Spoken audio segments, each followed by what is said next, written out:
jam 9, jam 10 baru buka. Gimana mau melayani masyarakat? Assalamualaikum warahmatullahi wabarakatuh. Selamat bertemu kembali teman-teman QSWS. Kali ini saya mau menyoroti pidatonya Pak Wakil Menteri Pertanian, Pak Sudaryono. Tapi biar tidak ada salah sangka, tidak ada salah tafsir atau miskomunikasi, ikuti videonya sampai akhir biar semuanya jelas. Oke, kita lihat dulu statement atau pidatonya Pak Daryono. Kebijakan yang diambil, ya satu, kita sebut saja, satu adalah penghapusan hutang yang menahun, yang di atas 10 tahun. Itu urusan rakyat, Pak. Yang kedua, pupuk bersubsidi dipenuhi 100%, kebutuhannya itu urusan rakyat, Pak. Kemudian harga gabah ditentukan 6.500, itu adalah juga urusan rakyat. Dan yang kita akan bicarakan, Koperasi Desa Merah Putih, ini juga adalah urusan kepentingan rakyat. Keinginan Presiden adalah bagaimana pemerintah negara atau pemerintah itu ketemu sama rakyatnya. Kenapa Bulog itu tidak diperintah untuk membeli beras? Bulog itu diperintah oleh Presiden itu tidak membeli beras, tapi membeli gabah. Karena apa? Karena Bulog manakala dia beli beras, maka dia ketemunya sama pengusaha, Pak. Tidak ketemu sama rakyat. Kalau ketemunya sama petani, maka yang dibeli harus gabah. Maka keinginan dari Presiden kita adalah memangkas jarak antara pemerintah dengan rakyatnya.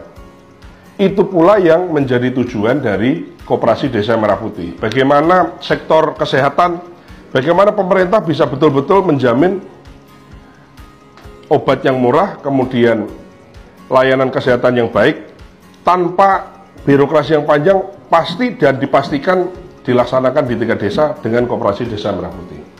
Menjamin ketersediaan sembako yang baik, harganya tidak naik sesuai dengan HET dan peraturan, dilaksanakan melalui Koperasi Desa Merah Putih. Bagaimana rakyat di desa menggunakan instrumen Koperasi Desa Merah Putih itu bisa mengakses semua program pemerintah tanpa birokrasi yang panjang. Jadi Koperasi Desa Merah Putih adalah instrumen yang dimiliki oleh desa, dipimpin, dibina oleh kepala desa yang memastikan bahwa kegiatan ekonomi, kegiatan yang berhubungan dengan perut dan kehidupan rakyat kita di desa di-cover, dijamin melalui pelaksanaan Koperasi Desa Merah Putih. Maka atas dasar latar belakang yang saya jelaskan tadi, Presiden, pemerintah ingin yang diurusi itu prioritasnya adalah rakyat banyak dulu. Bukan elitnya, tapi rakyat banyak.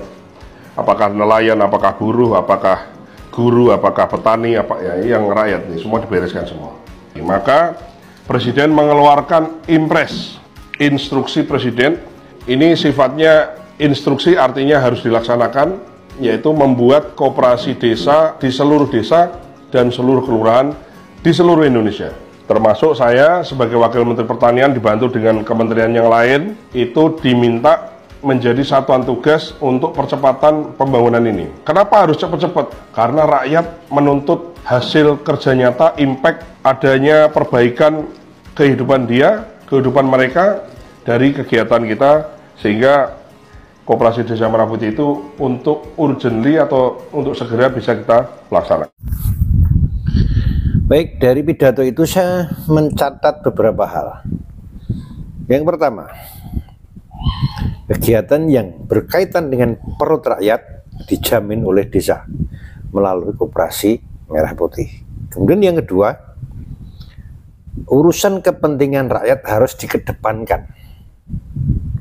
Yang ketiga, memangkas jarak antara pemerintah dengan rakyat.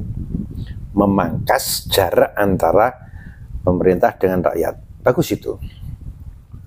Dan yang keempat, yang terakhir, menjamin obat yang murah dan pelayanan kesehatan yang baik tanpa birokrasi yang panjang di tingkat desa.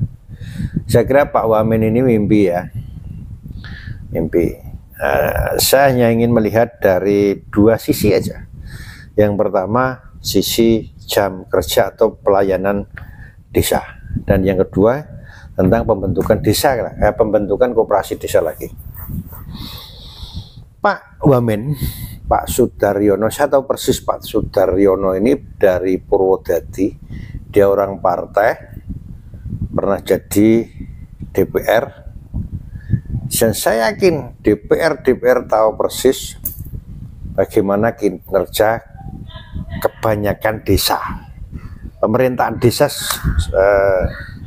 secara apa ya memang tidak semua, ada satu dua yang bagus, tapi kebanyakan pola kerja pemerintahan desa itu hampir sama, kebanyakan sama. Itu pelayanan dulu, bagaimana pemerintah desa mau menjamin kegiatan yang berkaitan dengan perut rakyat, bagaimana mau memberikan obat yang murah atau pelayanan kesehatan yang baik tanpa birokrasi yang berkepanjangan. Sementara Pak Wamen, Pak Sudaryono, pemerintahan desa, kepala desa dan perangkatnya, kalau masuk kerja, kantor buka itu jam 9, kadang belum buka, ada yang belum buka. Mohon maaf Pak Kepala Desa dan perangkatnya, saya sedikit banyak saya tahu karena saya sering berhubungan dengan desa. Bahkan saya pernah nganter camat jam 10, kantornya sudah buka, tapi pegawainya, lurah dan perangkatnya nggak ada, cuma dibuka aja. Tuh, berangkat bukanya siang, jam 9, jam 10 baru buka. Gimana mau melayani masyarakat? Pulangnya pun juga terlalu cepat, padahal jam kerja dari jam 7:30 sampai jam 4 aturannya itu dari segi pelayanan. Benahi dulu itu Pak, benahi dulu. Selama kinerja perangkat desa, kepala desa maupun perangkatnya nggak dibenahi, program-program Pak Prabowo, apa yang disampaikan oleh Pak Wakil Menteri Pak Sudaryono ini hanya sekedar mimpi Pak. Kemudian yang kedua, pembentukan koperasi. Sekali lagi, pembentukan koperasi. Pembentukan koperasi seperti di YouTube saya yang terdahulu. Ini kepala desa ini membentuk pengurus desa, ini sembarangan, asal comot. Yang penting jadi dulu. Yang dimasukkan orang-orangnya kepala desa ya sebetulnya nggak punya potensi. Gimana menangani uang 5 miliar? Kalau orang-orang yang dimasukkan itu orang-orang yang nggak punya potensi. Bahkan ada desa,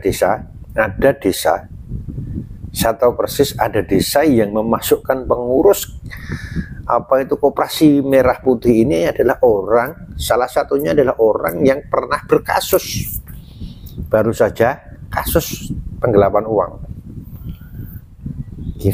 Gimana mau maju itu. Kemudian ada lagi, kalau orang-orang pengurus yang dijadikan ini orang-orangnya lurah desa dan orang-orang yang sembarangan, akhirnya uang itu akan dikuasai oleh perangkat desa, kepala desa atau perangkat desa. Banyak perangkat desa yang terbelit utang. Ini nanti mesti koperasinya juga akan berpengaruh di situ. Banyak bayan atau kadus yang punya mental penggelapan uang, artinya PBB lah, kita semua tahu. Banyak kadus atau bayan yang nunggak PBB dari rakyat sudah lunas tapi nggak distorkan.